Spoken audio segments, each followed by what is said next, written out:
আল্লাহর পয়গম্বর হযরত ইব্রাহিম আলাইহিস সালাতু সাল্লাম তার এক খাদেমকে সামুদ জাতির গোত্রের মধ্যে কোনো একটা কাজের জন্য পাঠাইলেন। পয়গম্বর ইব্রাহিম আলাইহিস সালাতু সাল্লাম নিজের খাদেমকে পাঠাইলেন সামুদ জাতির কাছে। সামুদ জাতির কাছে যখন সে তাদের গোত্রের মধ্যে গেল, গোত্রের মধ্যে যাওয়ার সাথে সাথে সামুদ জাতির এক যুবক একটা পাথর খণ্ড হাতের মধ্যে নিয়া পয়গম্বর ইব্রাহিম আলাইহিস সালাতু সাল্লামের খাদেমের মাথায় সজোরে আঘাত করছে। খাদেম মাটিতে পড়ে গেছে, প্রচন্ড আঘাত পায়া, ব্যথা পায়া। ওই খাদেম কখনো হুঁশ কখনো বেহুশ এমন অবস্থা হয়ে গেছে। আর সামুদ জাতির ওই যুবক পয়গম্বর ইব্রাহিম আলাইহিস সালাতু সাল্লামের খাদেমকে বলতেছে, আমি তো পরিশ্রম করছি, তোমার মাথায় পাথর দিয়ে আঘাত করছি, তাড়াতাড়ি করে তুমি আমাকে পারিশ্রমিক দাও। কি দাও? পরিশ্রম করছে। কি করছে? পরিশ্রম করছে, পারিশ্রমিক দিতে হবে। পয়গম্বর ইব্রাহিম আলাইহিস সালাতু সাল্লামের খাদেম আশ্চর্য হয়ে বলতেছে, ভাই তুমি তো আমাকে বিনা অন্যায়ে, আমি তো কোনো অন্যায় করি নাই, আমাকে আমাদের পয়গম্বর ইব্রাহিম আলাইহিস সালাতু সাল্লাম তোমাদের গোত্রের মধ্যে পাঠাইছে, আমি তোমার সাথে তো কোনো লেনদেন করি নাই, কোনো অন্যায় করি নাই, বেয়াদবি করি নাই।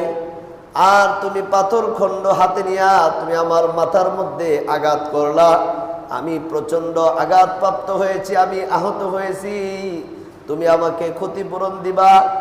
আর তুমি উল্টা আমাকে বলতেছ আমি পাথর দিয়া আঘাত কইরা আমি পরিশ্রম করছি, তুমি আমাকে পারিশ্রমিক দাও। চিন্তা করছেন তাদের বিচার ফাইসালা কেমন? অন্যায়, জুলুম, নির্যাতন। খাদেম বলতেছে, যদি তোমাকে পারিশ্রমিক দিতে হয় তাহলে তোমাদের গোত্রের যিনি বিচারক, সেই বিচারকের কাছে আমাকে নিয়ে যাও, আমি তার কাছে গিয়ে আমার আরজি পেশ করব, অন্যায় করছো তুমি আর পারিশ্রমিক দিতে হবে আমাকে। খাদেমকে নিয়ে যুবক সামুদ জাতির বিচারকের কাছে চলে গেল। সামুদ জাতির বিচারক বলতেছে, কি হয়েছে যুবক, আমার সামনে খুলে বলো। তখন পয়গম্বর ইব্রাহিম আলাইহিস সালাতু সাল্লামের খাদেম বলতেছে, জাহাপনা, পয়গম্বর ইব্রাহিম আলাইহিস সালাতু সাল্লাম আমাকে সামুদ গোত্রে পাঠাইছে, আমি সামুদ গোত্রে আসার সাথে সাথে এই যুবক পাথরের খণ্ড হাতে নিয়া আমার মাথায় আঘাত করছে, আমি অনেক ব্যথা পাইছি, আহত হয়েছি। এখন সে বলতেছে আমাকে পারিশ্রমিক দাও। কি দাও?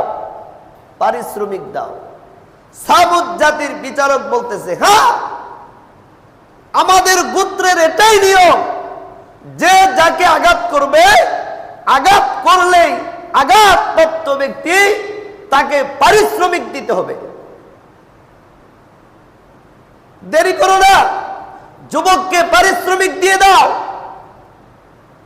পয়গম্বর ইব্রাহিম আলাইহিস সালাতু সাল্লামের খাদেম সাথে সাথে পাথর একটা হাতের মধ্যে নিয়া সামুদ জাতির বিচারকের নাকের মধ্যে মাইরা কয়, এই যে আমিও তো তোমাকে আঘাত করছি পাথর দিয়া, এখন তুমি এই পারিশ্রমিক আমার কাছে ওই যুবকে যেটা পায় সেই পারিশ্রমিক আমার পাওনা পারিশ্রমিক তুমি তোমার ওই যুবককে দিয়ে দাও। সুবহানাল্লাহ বলো।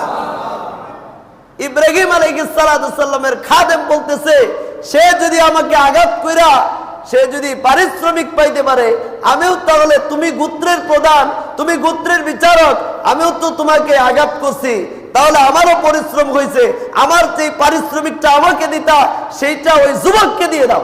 সুবহানাল্লাহ বলো। পরিশ্রম করছে না,